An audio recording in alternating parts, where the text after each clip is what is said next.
Сәлем, қалайсыздар? Бүгін мен сыртқа шығып бір күндік блог түсіремін сіздерге. Күннің барлығын көрсетемін. Жуынып дайындалып шықтым. Жуынатын кезде мен міндетті түрде осы аяғыма 2 қабат салафан киіп аламын. Себебі жуынғым келеді, жуынбасам ыңғайсыз, ал мынаған су тиюге болмайды. Сонымен гипсті шештім. Гипсті шешіп, темірін алып, енді тағы да бірақта су тигізбе деді. Сонымен осылай жүремін. Әрғай нәски киіп алып аяқ киімге, бірақ ауыртады, әлі күнге шейін ауырады. Бысмылда. Бүгін осылай салафан күні таңертең осылай жуынамын мен. Бұйыртса сіздерге жалпы әрине әр күніміз жұмыста ғой, бірақ бүгін сәл бір басқаша жұмысқа барамын. Осылай аяғым ауырып тұрғандықтан, көп нәрсені өзім жасай алмайтындықтан жолдасыммен бірге барамыз. Жолдасымның маған бұл көмегі қажет, өйткені уборка жасауға барамыз. Қандай уборка, қазір барған екен айтып беремін. Жалпы бір құлпынаймен жолдасының бір күндік влогын түсіруге тырысамын. Өткенде кроссовка киіп бір күн шығамын деп, аяғым быт-шыты шығып кетіп, сосын жолдасым крок салып берді. Аяғым осыны кисем более ыңғайлы. Сондықтан аяғым жазылғанша күніге жұмысқа да осылай әдемі өкшесі бар түкшілі емес, шлепка крокс киіп жүремін. Кәрістердің барлығы, жұмыстарда да барлығында осылай крокс киіп алғанын көрген болатын шығарсыздар. Баламда да, жолдасымда да, менде де барлығымыз жазылғанда крокс киіп аламыз. Жолдасым машинаны алып келіп кетті. Ол жақта мен аяғым ауыра түсе алмаймын, өзі алып келеді. Ана қолындағы пакетті айтамын да, біздің мама айтады ғой, ақша тапқыр пакет деп. Бүгін Қазақстанға косметика жіберетін товарларды алады. Сонымен пакетін көтеріп, енді машина келіп кетіп бара жатыр. Каттасы? Нэп. Ал менде бүгін жаңағы айтқандай уборка жасаймыз комнатаға, бөлмелерге барып, одан кейін бүгін мен пациентпен консультацияға барамын, 1-2 тағы жұмыстар бар. Сондықтан бүгінгі күнді түсіруге тырысамын. Менің кәдімгі қарапайым жұмыс істейтін күндерім. Күн бұлтты, кешеден бастап Кореяда жаңбырлы сезон басталды деп жатыр. Біресе тамшылайды, біресе қояды. Ана жаңбыр жауатын алдындағы ылғалдылықты айта алмаймын. Қатты ылғалды да тұрсаң серлей бересің. Сонымен, бірақ сонда да мынадай жең ұзын киім киіп аламыз. Себебі көлікке мінсек те, метроға мінсек те, автобусқа мінсек те барлық жерде кондер қосылып тұрады. Кафеге кірсек те, ал кондердан мен жаураймын. Сондықтан осылай жең ұзын киім киіп алып, ары қарай бүгінгі күнімізді көрсетеміз бұйырды. Жолдасым келді. Әйелін ханшайымдай көлікке отырғызады, машина ашып деп қойсаң. Осылай, енді ары қарай жұмысымызға кетеміз. Чобаны жасағаннан ғы. Өткенде мен машинамды біреу соғып кетті, ұрып кетті. Жаңадан алған машинамды қалай істеген көрсетейін бе, қай жер екенін. Машина көрген кезде есіме түсті ғой. Мына көлікті парковке қойып қойғанбыз ғой, больницаға пациентке барған кезде. Сөйтіп шықсақ, мына жерін көкпенбек қып сызып кеткен ғой, кәдімгідей. Көріп жүрегім ауырып кетті ғой. Кейін мына жерге номерін бәрін қалдырып кеткен екен, жазып өзі хабарласыңыз деп. Кейін айтам тағы да. В общем, осылай сызған, қазір сызған бөлігі де көрінбейді. Кроника. Менің аяғым жарақатталғалы жақсы болған бір нәрсе айтайын. Мына жердің барлығы, мен қайда қандай жұмысқа бармайын, мен апарып тастаған адрестер ғананың барлығы. Яғни, мен ауырған кезде еркелеп, жолдасым барлық жұмысыма қайда барамын демеймін, барлығын апарып әкеліп жүрді, өзінің жұмысын ысырып қойып. Біздің уборка жасауға бара жатқан себебіміз, пациенттер осында 3 аптадан ұзақ болғандықтан, үлкен операция келгендіктен, қасында кішкентай қызы болғандықтан, тамақ жасау керек, газ болу керек, больницаға жақын болу керек. Сонымен қонақ үйге қарағанда, немесе бір квартираға қарағанда, осындай кәрістер тұратын квартираға алып бардық та, ол жерді ұзақ мерзімге жалдауға болады, еткен ішінде газы бар, басқасы бар деген сияқты. Бірақ плюсы де бар, минусы да бар. Бұның үлкен минусы, қалай кірдің, шыққан кезде тура сондай жинап кету керек. Паролін тура солай қалай 00 болды солай ауыстырып кетуің керек болады. Ішінде уборканың бәрін жасауың керек болады. Ыдыстарды жууың керек, қоқыстарды тастауың керек. Ішінің барлығы пылесостап тап-таза қылып кетуің керек. А егер тазаламай кетсең, қоқыстарды тастамай кететін болсаң, біз депозит береміз ғой. Сол депозиттен қысқартып алып қалады. Сондықтан осында 3,5 апта болған емделушіміз елге аман-есен қайтты. Енді біз бүгін жолдасымыз екеуміз сол квартираны толығымен жинауға бара жатырмыз. Әрине қонаққа жинап кет деп айта алмаймыз пациентке. Сондықтан жолдасымыз екеуміз бүгін толығымен кәрістердің беретін квартираларының ішін уборка жасайтын боламыз. Келіп қалдық квартираға. Қазір жаз болғанға, күн ыстық болғанға қарасаңыздар, Ыстыртеп көшенің барлығында осындай сулар сеуіп жатыр. Өткен адамдар салқын болып өтсін деп. Міне барлық жағында осылай сеуіп жатыр. Түгел бүкіл көшеге. 카작은 응. 한국보다 오히려 카작이 더 건조하니까 건조할 때 이렇게 뿌려주면 더 좋지 않을까? 그쵸, 오히려 맞아요. Автобус остановка емес, жай ғана светофордың остановкалардың бәрінде осындай зонтиктер бар да, и апалар бәрі зонтик ұстап жүреді осылай, күннен қорғанып.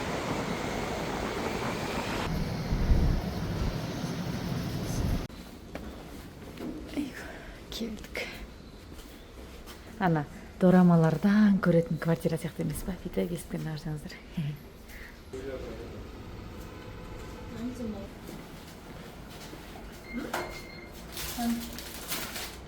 Қанша жасаса кетті? 401 бөлме астында жаңағыдай ремонт жасаймыз. 6 шілдеден бастап 9 шілдеге шейін деп кешірім сұраймыз деп. Кешірімге тряпка жуатын, одан кейін бір емес 3 қоқыс тастайтын пакет. Мына пакеттер негізі платный, если что. Осылар жақсы еді, кешірім сөйлем жасап кетеміз. Көп көріңіз. Ой, бісміллә.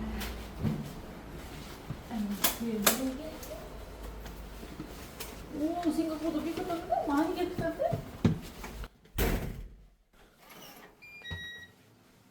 Үйді тап-таза қолданған ғой. Бір жинайтын жер жоқ қой. Опа, 정상크 따로 없어. 그러네? 깨끗해.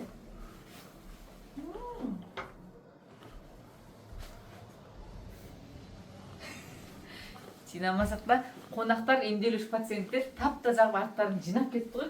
Қоқысты мен тастамай қойыңыздар деп өзім айттым, өйткені бұл жақта әр дүйсенбі күн тастайды, сондықтан үйге алып кетіп біз тастаймыз. Андай ЖК-ларда қоқысты сортировка жасап сорттап тастайтын болсаң, күніге тастай алмайсың.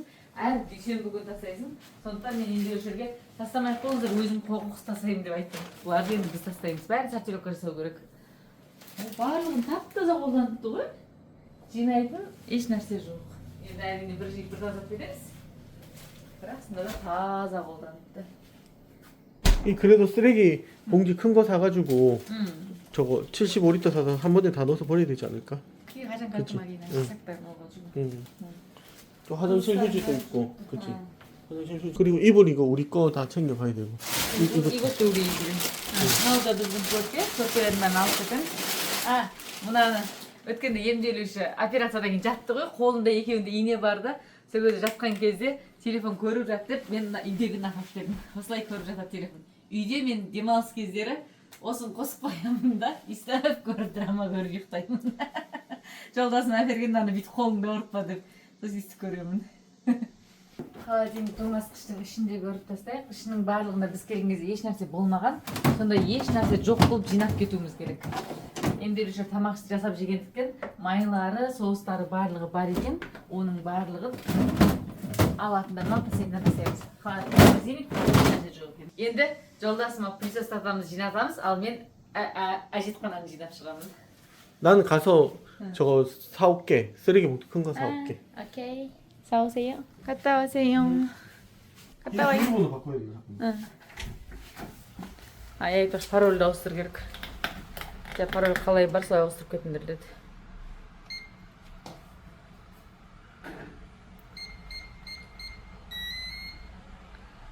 응, 됐을걸?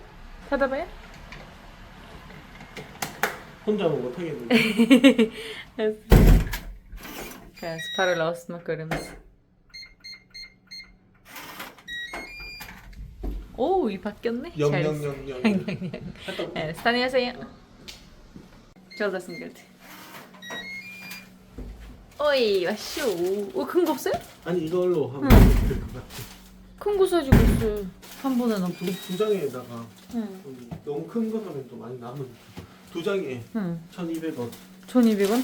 айтпақшы, Кореяда мынандай мусор қоқыс тастайтындардың барлығын ақшаға сатып аламыз. және де әр ауданның өзінің пакеті бөлек болады. Мысалға, мен мына пакет қалды екен деп, менің ауданыма барып қолдана алмаймын. Бұны тек осы ауданда ғана қолданады. және бұны ақшаға сатып аласың. Короче, мусор тастаған кезде де платный ғой, бәріне ақша төлейсің. Мына қоқыстың бәрін тастау үшін де, бұны сатып алу үшін де ақшаға алдық. Тастайтын кезде де ақшаға тапсырамыз, пожалуйста. Оны әрине жолдасым тастайды. Хо-хо-хо. 마누라 있어 내가. 고마워요. үйде де қоқыстардың барлығын жолдасым жасаса көмектесіп береді түгел. Негізі толығымен сортировка жасау керек, бірақ барлығын осындай пакетке салу керек. Бұндай пакет болмаса, қоқысыңды алып кетпейді, және штраф салады. 네, 먹을까? 9월이니까지. 이건 우리가 먹지. 이게 없거든. 그다음에 이거는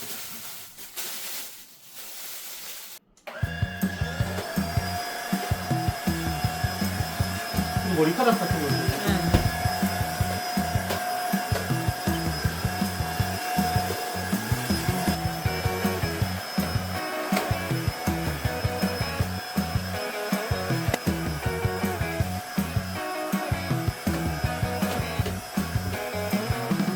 이렇게 선물을 주고 가셨네.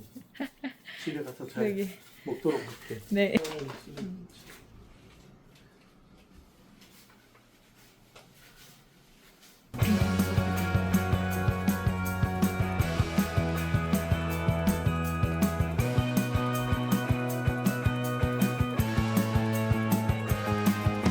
барлығын жинап, тазалап, жуып, сүртіп, қалай кірдік, солай қойып қойдық. Енді көрпелердің барлығын жаңағыдай химчисткаға барып, бірде бәрін үлкен стиральге салып жуып аламыз. Бұның барлығын алып кетеміз. Көрпелер біздікі. Бәрін жуып тазалаймын. Қалған бәрін жинап сүртіп қойдық. Қалай кірдік, солай шығамыз. Әрине қонақ үйлерге келген кезде бұлай қалай кірсе, шығатын кезіңізде тазалап шығу деген жоқ. Бірақ кәрістердің квартирасына осындай ұзақ мерзімге жалға алатын кезде қалай кірдің, солай шығуың керек. Әйтпесем, депозиттен за уборка деп мені солай деп істейді. осындай ЖКларда естіп аптасына бір рет базар келеді. 야, 여기 유치원은 한국엔 애들이 없어서 유치원이 문 닫았네. 이렇게 큰 아파트 단지에. 아파트 단지인데 진짜네? 닫았네? 먹을 거 많지. 밤에 드연이랑 가가지고 여기서 앉아서 먹고 가면 재밌을 것 같아. 떡볶이도 있나 보다. 있네. 배고프지 이거 보니까. 매운 오뎅에다가 지금 먹으면 진짜 맛있어. 여기에 막 찜이고요.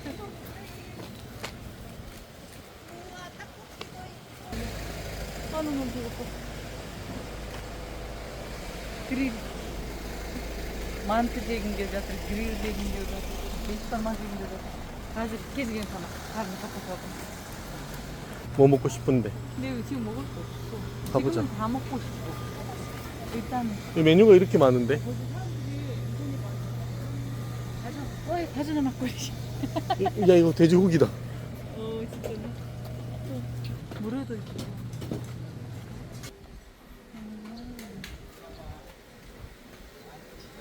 우리가 뭐 지금 먹을 만한 건 없네. 아직 시장이 다 안 열어서.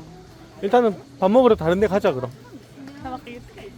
жолдасым маған менің жұмысыма уборка жасауға көмектесті. Енді жолдасыма мен тамақ алып беремін. және жолдасым ең жақсы көретін тамағын алып беремін. осы тамақ жақсы көреді. осыған болып едік.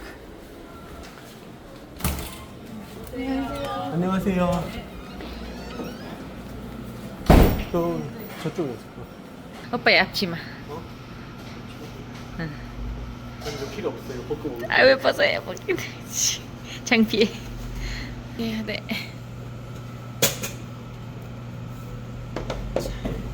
네. 감사합니다.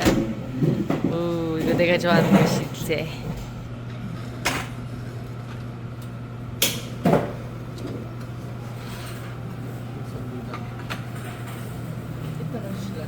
먼저 드릴게요. дәл осы салат жолдасының қатты жақсы көретін салаты. салат 아니고. салат емес, не аты? 조개. теңіз өнімдері бар ғой, ракушки, сол. прям жақсы көреді. қабығы бар ракушкидің. мына дәл осы асхана біз бупен осы инчонда 10 жылдан аса тұрдық қой, сол кезде де бар болған. әлі бар.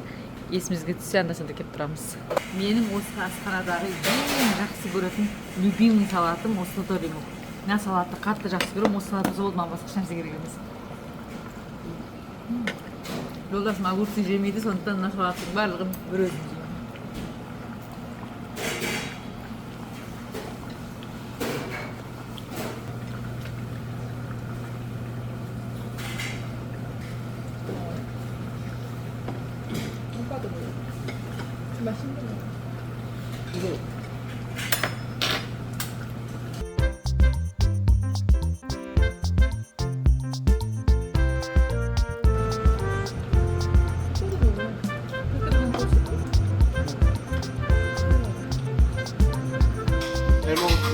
감사합니다. 수고하세요.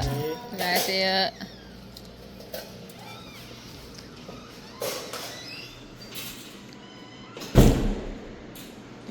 맛있게 드셨남?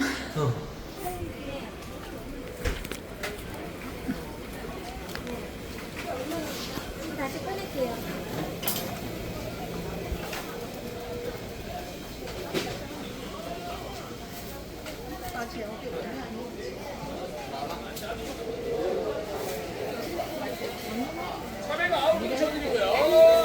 버스가 세요. 천장아 버스가. 땅콩 돌아가는 소리가 들립니다. 들립니다. 어디 옥수수 사갈래 이따가? 먹을 것 같은데? 뭐, 찰국수 같은데?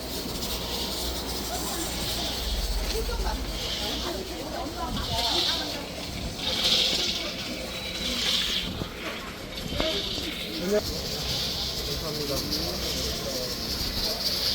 고마워요. 네, 이거 먹어보세요.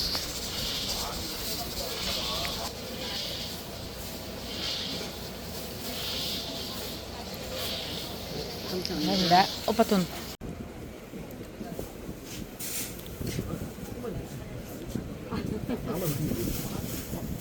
түскі тамағымызды ішіп алдық. Десертті көліктің ішінде.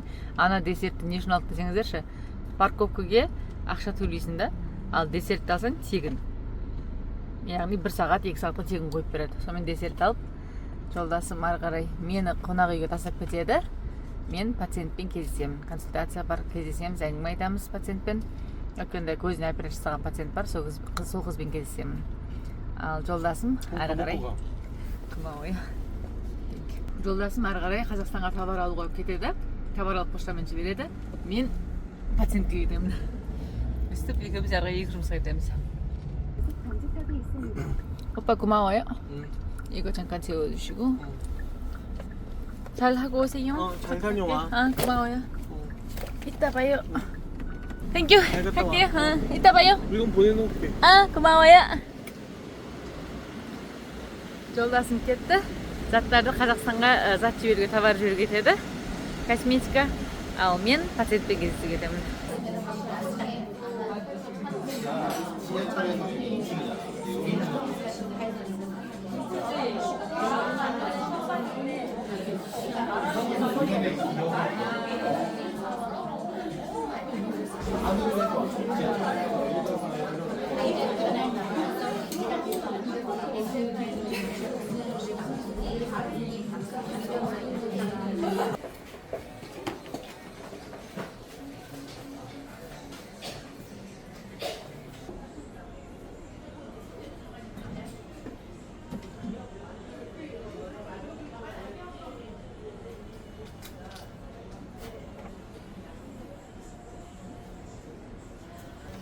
Қолыма шугаринг жасаттым.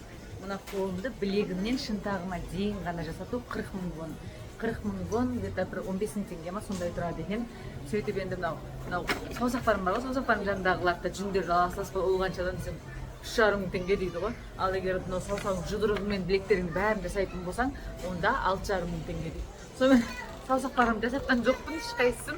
Тек қана білектен шынтаққа дейін жасатып, қанша төледім жаңа? 15 000 теңге. 15 000 теңге төлеп шықтым. 40 000 вон төледім, в общем, 15 000 теңге болу керек шамамен. Сондай төлеп, мына бесеуін жасата алмай қымбат деп шешіп жатырмын. Кореяда шугаринг кәдімгідей қымбат, әжептәуір қымбат. Жасататын болсаңыз, мен үнемі Шымкентке барған кезде міндетті түрде общий ремонттан өтіп келемін. Жалпы ремонттан өтіп келемін, ол жерде арзан. Шымкент өткен кезде мынау бес саусағын ала салу, қолдың саусақтар аяқтың башпаларын ала салу қиын емес та, тегіне қалып береді. Ал бұл жерде 15 000 теңгеге білектен шынтаққа жасатып отырмын. И то мынау бөлек 3,5 мың теңге дейді. Сонымен мынаны үйде өзім пинцетпен ала салам жатырмын. Қолым тиген кезде пинцетпен ала салам. Енді үйіме қайтып жатырмын. Бүгін тырнағымды ремонттадым, қолдарымды шугаринг жасадым. Сонымен енді үйіме қайтайын деп жатырмын. Шугаринг Қазақстанда қаншадан, Шымкентте өзі? Білектен шынтаққа дейін ғана алу бізде қанша болып жатыр? Бұл жақта 15 000 теңге болды шамамен. Күн бұлтты, жаңбыр жауайын деп тұрған сияқты. Таксиден сұраймыз қазір бара ма, бармай ма?